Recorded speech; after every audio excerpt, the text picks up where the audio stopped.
Hello, I'm Raul. My book is Heal the Boy and the Man Will Appear. Learn the importance of understanding and expressing your emotions. And I wrote this book. I just released it last year, and it took me 15 years to write it. And it's only 125 pages, easy read.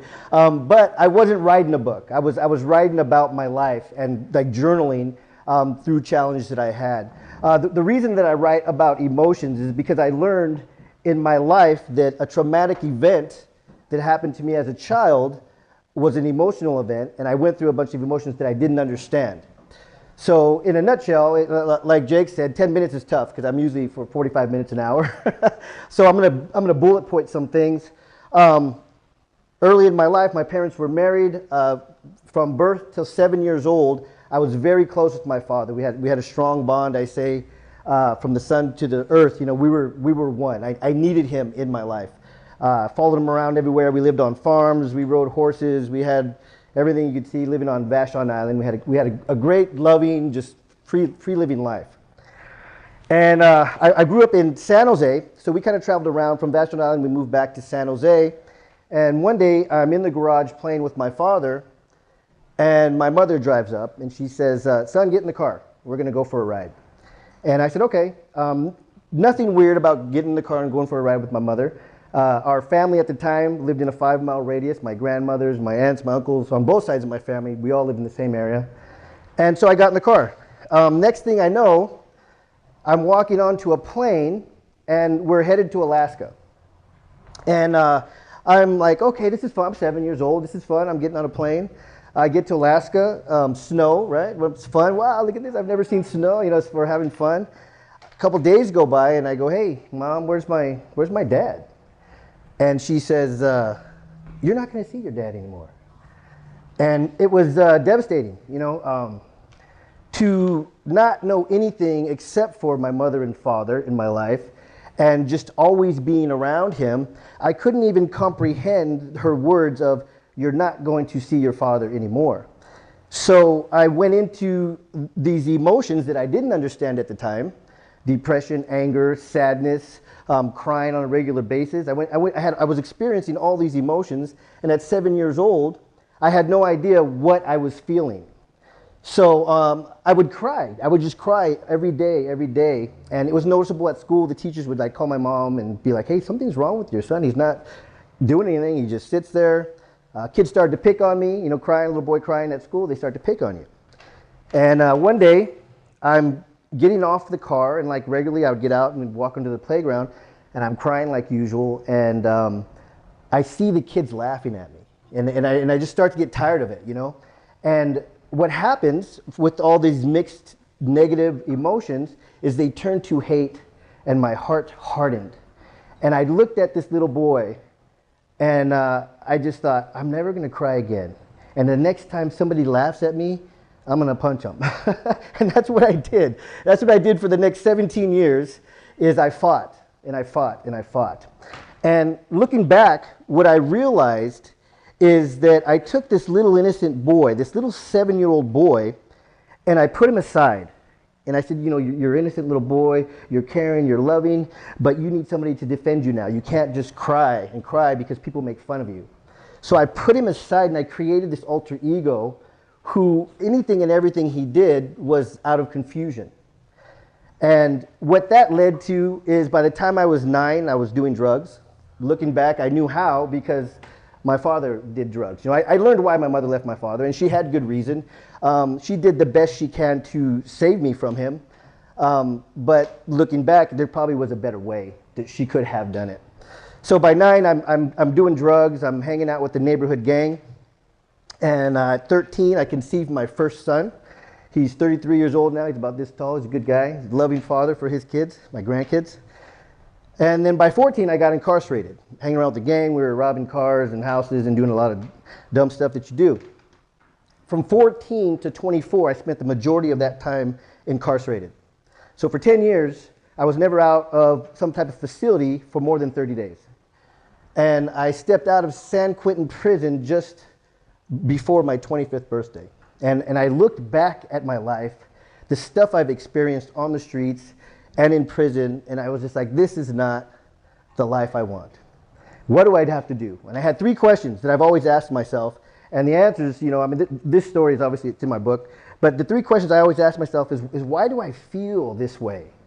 Not understanding my emotions. Why do I act the way that I act? And why do I do these dumb things that I always do? I couldn't figure it out, but I wanted answers. So over the next couple of months after I got out of prison, I ended up in college. And I had to take, it took me about 1.5 years to get to college level courses because I didn't have much of an education at the time. And when I got to college level courses, the general ed requires a psychology class. And so when I took Psychology 101, there were some answers in there to why we feel the way we feel sometimes, why we act the way we act sometimes, and why we do the things we do. And I was like shocked. I was like, wow, man, there are answers. You know, there are really answers to this life.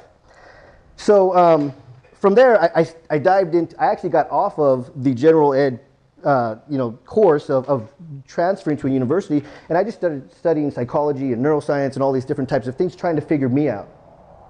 How much time do I have? About 6 minutes. Okay.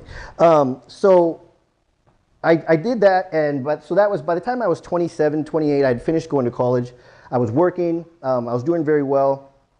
I started my own company thinking, okay, my next step in life after kind of figuring this stuff out is I want to have a house for my family. I want to have cars. You know, I wanted things.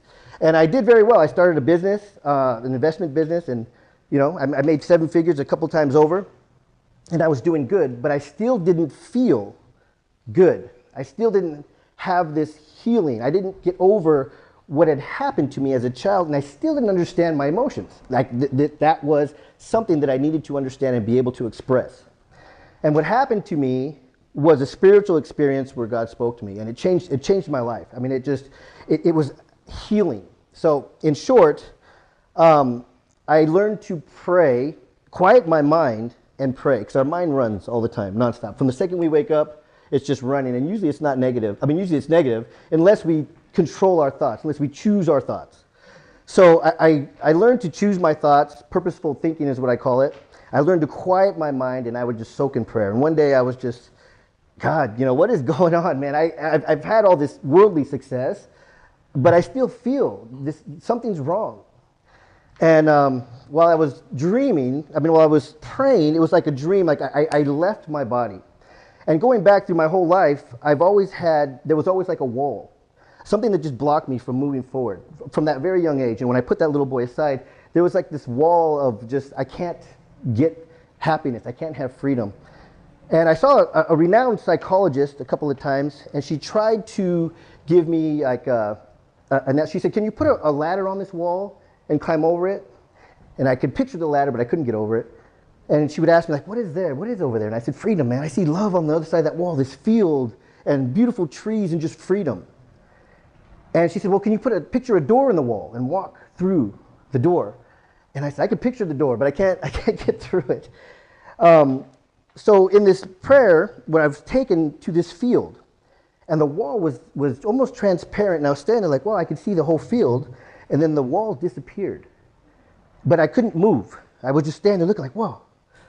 But then I couldn't move. And I looked over, and there was a little boy there. And I looked at him, and I realized it was this 7-year-old boy. It was me when I was 7 years old. And I said, you're my wall?